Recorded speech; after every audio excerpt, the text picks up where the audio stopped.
नमस्कार बच्चों, नमस्कार सभी को। सुप्रभात बच्चों। पिछले अपने हिंदी विषय के तासिका में हमने समास का अभ्यास शुरू किया था। इस समास के अभ्यास में हमने सर्वप्रथम देखा था समास के मुख्य भेद। वो डायग्राम भी हमने देखा था। समास के मुख्य भेद मैंने आपको बताए थे।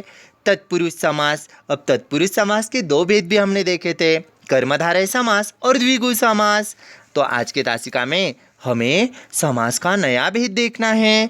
इससे पहले द्विगु समास पहचानने का आसान तरीका भी मैंने आपको बताया था बच्चों, कि आखिरकार द्विगु समास कैसे पहचानना है। देखिएगा बच्चों, द्विगु समास में जिस सामासिक शब्द का प्रथम पद संख्यात्मक होता है उसे द्विगु समास कहा जाता है। जैसे तिरंगा, तीन रंगों का समाहार।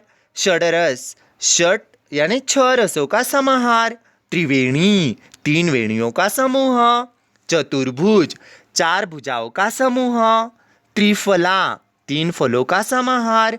यानी इस तरह यहाँ पर प्रथम पद संख्यात्मक है बच्चों, और ये संख्यात्मक पद होने के कारण ये द्विगु समास बन गया। आज के तासिका में हमें देखना है बहुव्रीहि समास। बहुव्रीहि समास के दोनों पद गौण होते हैं। हमने तत्पुरुष समास में देखा था ना, तत्पुरुष समास का उत्तर पद प्रधान रहता है, लेकिन बहुव्रीहि समास के दोनों पद गौण होते हैं। देखिएगा, बहुव्रीहि समास के दोनों पद पूर्व पद तथा उत्तर पद, और ये समास में जो पूर्व पद है इन दोनों पदों के मिलकर या दोनों पदों के मेल से तीसरे पद का निर्माण जब होता है तब बहुव्रीहि समास होता है। जैसे कि देखिएगा, पंचानन, पाँच है आनंद जिसके, पंच और आनंद, पाँच है आनंद जिसके, पंचानन, ये हो गया बहुव्रीहि समास।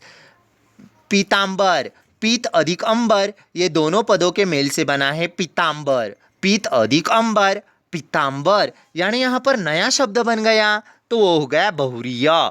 पंचानन, पाँच है आनंद जिसके। पतिव्रता, एक पति का व्रत लेने वाली विशेष स्त्री, प्रधान पद यहाँ पर बन गया विशेष स्त्री। पतझड़, जिसमें पत्ते झड़ते हो वह विशेष ऋतु, यानी यहाँ पर दोनों पद के मेल से नया पद जब निर्माण हो रहा है। चतुर्भुज, चार भुजाएं जिसकी, विष्णु। नीलकंठ, नीला है, नीला कंठ है जिसका, शिव, यानी प्रधान पद यहाँ पर बन गया शिव। देखो, घनश्याम, घन के समान श्याम है जो, कृष्ण, यहाँ पर बहुव्रीहि समास बन गया और प्रधान पद हो गया कृष्ण। गजानन, गज के समान आनंद, यानी मुख है जिसका, गणेश, प्रधान पद है गणेश। अब बहुव्रीहि समास यानी प्रथम पूर्व पद और उत्तर पद के मिलकर जो नया प्रधान पद निर्माण होता है तब वहाँ पर बहुव्रीहि समास होता है। अब हमें देखना है आखिरकार द्वंद्व समास। द्वंद्व समास की क्या विशेषता है, देखिएगा बच्चों, द्वंद्व समास की क्या विशेषता है। द्वंद्व समास वह समास है जिसमें दोनों पद प्रधान होते हैं, अर्थात कोई भी पद गौण नहीं होता। यानी द्वंद्व समास में दोनों पद प्रधान रहते हैं, कोई भी पद वहाँ पर गौण नहीं रहता। द्वंद्व देखिएगा, और समस्त पद बनाते समय दोनों प्रधान पदों के जोड़ने वाले समुच्चय बोधक अवयवों का लोप किया जाता है। जैसे अन्न, जल, अन्न और जल, और का यहाँ पर लोप हुआ ना।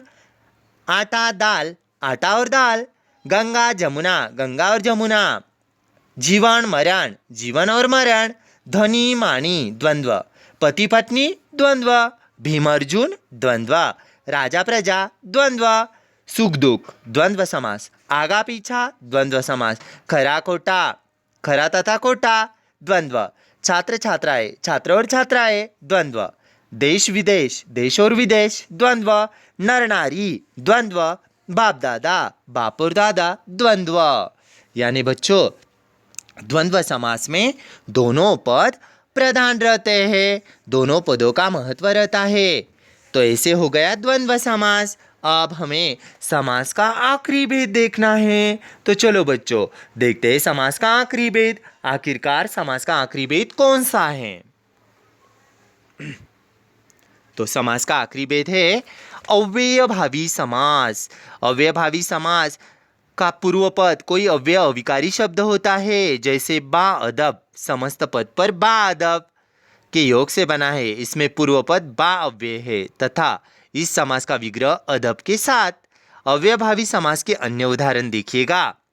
यथा समय, यथा समय समय के अनुसार, यथा शक्ति शक्ति के अनुसार, यथा क्रम क्रम के अनुसार, यथा विवरण अव्यय क्या है, यथा है, यथोचित यथा क्या है, अव्यय है, प्रतिदिन प्रति अव्यय प्रतिदिन हर दिन, प्रत्येक प्रति अधिक एक एक, प्रत्यक्ष प्रति अधिक आंखों के सामने, आमरण मरण तक, आजन्म जन्म से लेकर आजीवन जीवन भर, बे खटके बे बिना खटके।